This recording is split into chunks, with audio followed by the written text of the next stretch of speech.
YouTube channel देसी national दवाखाने को सब्सक्राइब करें और अहम चीज़ों से फ़ायदा उठाएं।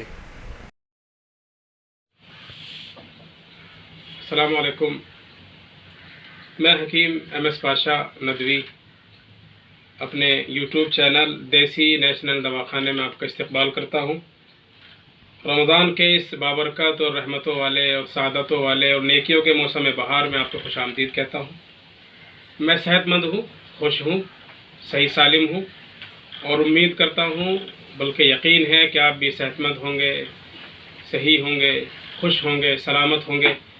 अल्लाह आपको खुश रखे, सलामत रखे, हर बीमारी से अल्लाह आपको और आफतों से अल्लाह आपको महफूज रखे। इस वक्त हमारा पूरा मुल्क कोरोना की बीमारी से जूझ रहा है और लोग बड़े परेशान हैं। और जहाँ भी देखें आपको जनाजे शमशान घाट में चले जाएं तो आपको वहाँ पर मुर्दे नज़र आ जाएंगे।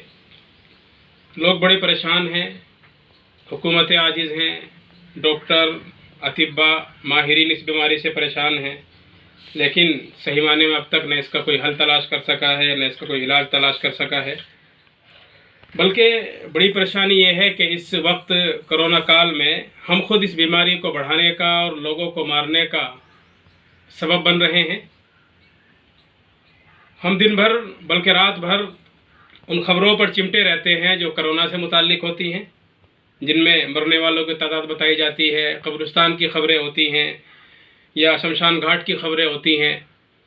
और उन खबरों को देखकर हम बीमारों को ठीक नहीं कर सकते, लेकिन हम इतना ज़रूर कर लेते हैं कि ख़ुद भी ज़हनी तौर से परेशान हो जाते हैं, खौफ में मुब्तला हो जाते हैं और फिर हम इन खबरों को अपने दोस्तों को शेयर करते हैं और वो भी हमारी इन खबरों की वजह से ज़हनी तौर से बड़े परेशान नज़र आते हैं, खौफ में मुब्तला हैं। मैं आपसे गुजारिश करूँगा, खुदा के वास्ते हालात को समझें और इस तरह की खबरों से ख़ुद भी दूर रहें, अपने दोस्तों को, अहबाब को दूर रखें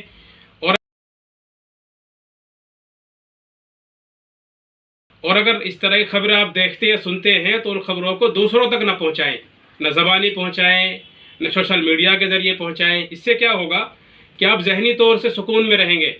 हमारे बहुत सारे अहबाब हुए कहते हैं कि हमें पता ही नहीं कोरोना फैल भी रहा है। वजह सिर्फ यही है कि वो ख़बरों से दूर हो गए, अखबारात से दूर हो गए, सोशल मीडिया से दूर हो गए, तो उनकी ज़िंदगी बड़ी पुरसुकून है। रही बात इसकी कि भाई कोरोना फैल रहा है, वायरस में मुब्तला हो जाएंगे, मौत अटल हकीकत है। जब उसका वक्त होगा तो वो अपने वक्त पर आ जाएगी। आप उसे न एक लम्हा आगे बढ़ा सकते हैं, न एक लम्हा पीछे कर सकते हैं। लेकिन अगर आप इस तरह खबरों में लगे रहे तो आप परेशानी में मुब्तला होंगे, मरेंगे तो नहीं, लेकिन ज़हनी तौर से आप बीमार हो जाएंगे, ज़हनी तौर से परेशान हो जाएंगे और दूसरों की परेशानी का, घर वालों की परेशानी का बाइस बनेंगे।